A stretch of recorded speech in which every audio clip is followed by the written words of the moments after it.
Good morning and welcome. Bonjour, Annie Bozu. Welcome to the first virtual AMO conference. Almost everything about this year's conference is new for us. Parts of it will feel very familiar to you, but only because we've made dramatic changes behind the scenes to make this feel familiar. Having us come together in 2020 was never in doubt. For more than 120 years, AMO has provided a place for governments, municipal, provincial, and federal, to come together, work together, and achieve progress together. AMO's purpose has never been clearer. For more than 5 months, we have all worked together to keep our communities safe and healthy and to promote economic recovery. This gathering, albeit virtual, is the largest assembly of government leaders in Canada since the pandemic hit. And thank you for being part of it. It's time to take stock of what we've accomplished and to consider the way forward. We've accomplished a lot. Premier Ford has demonstrated a clear appreciation for municipal government, and Minister Clark has been a fantastic partner at an essential time. Minister Clark acted quickly to deliver what municipalities need and to garner the support of his cabinet and caucus colleagues. When the pandemic hit, Ontario's legislature unified to support us. They acted quickly to make sure that we could act quickly. Within the first few days, we had emergency legislation to allow us to meet online. Cooperation between governments and between political parties has served us well. While there have been challenges, Ontario's performance in the face of adversity has been enviable. Much of the hard work, dedication, and quite frankly, courage was delivered by municipal employees at all levels from the front line to the council chamber. And I want to salute the extraordinary municipal public servants who have served their councils and their communities so well. I also want to acknowledge the tremendous efforts and good work of the federal and provincial public service.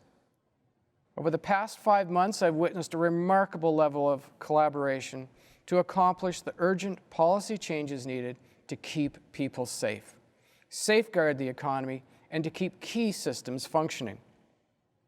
In particular, I want to acknowledge the work of the COVID-19 Technical Working Group that brought together senior provincial and municipal public servants to respond quickly to urgent matters. Thank you for your service. And I want to acknowledge AMO staff who worked with the province on dozens of urgent issues to help ensure that sometimes daily cabinet meetings were informed by the priorities and realities of municipal government in every part of this province.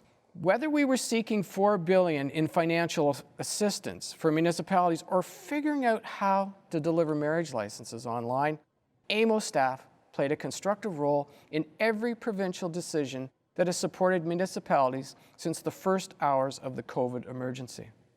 It's what AMO does, day in, day out, year in and year out.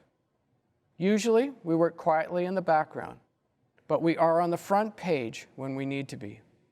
AMO has a steady, strong, and positive influence on public policy in this province and in the country. At the beginning of 2020, AMO took stock of the fiscal situation and highlighted our sector's $50 billion a year investment in Ontario's economy. We showed that even with the uploading of social assistance benefits from 2008 to 2018, municipalities are still funding provincial health and social service programs to the tune of about $3 billion a year. And we showed you that without the uploading, that figure would now be $5 billion a year. Those services were some of the hardest hit by COVID-related costs. Programs like homeless shelters, long-term care, and childcare.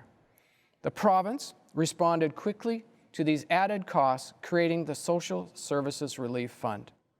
It provided almost $150 million in March and another $150 million in July. And now the province is providing another $210 million through the Social Services Relief Fund. It was announced as part of the Safe Restart package. This funding has been flexible, timely, and life-saving. It's essential for economic recovery. The role of municipalities in the economic recovery is clear. We are being asked to lead it. And Canada and Ontario have responded to our call for financial resources.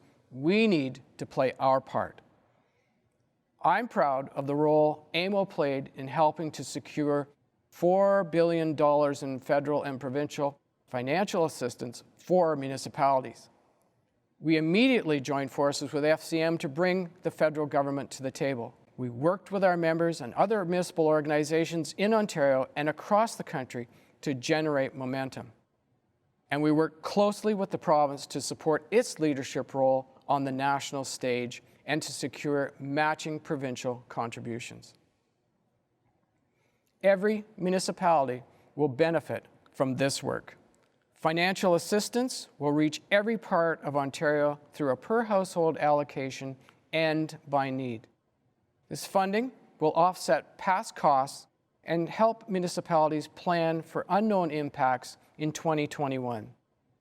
Operational funding assistance will augment the support from the Social Services Relief Fund.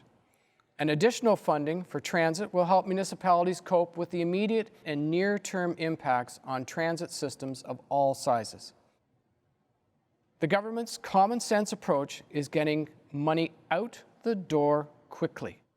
It guarantees that all municipalities will benefit, and it ensures that even those hardest hit will have the resources they need to play their role in rebuilding the economy.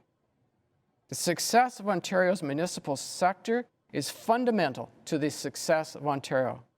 For my part, I've tried to make sure that there's a well-worn, productive path between our two orders of government.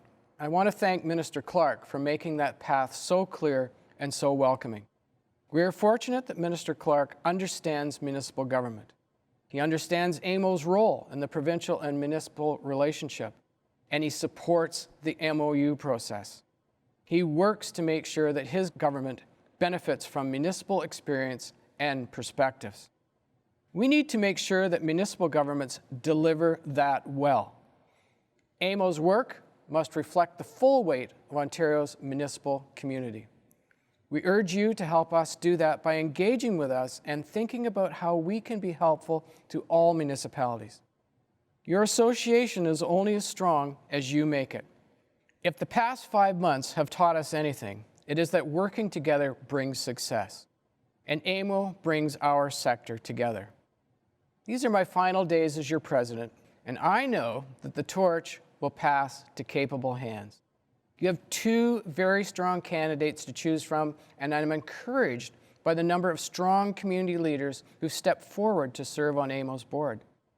This time last year, we were celebrating the retirement of AMO's Executive Director, Pat Vanini, and welcoming Brian Rossborough into that role. Brian has proven to be the right person for the job at an incredibly important time, and I want to thank him and AMO's remarkable staff for serving us all so well. I truly appreciate the support that I've received from AMO's membership over the past 2 years, and it's been my great honor to serve you. Finally, I want to thank the people of Parry Sound, my council, municipal staff, Ian and Tara McNaughton, and my wife, Allie. I could not have served as AMO president without the support that I received at home. Thank you. Miigwech.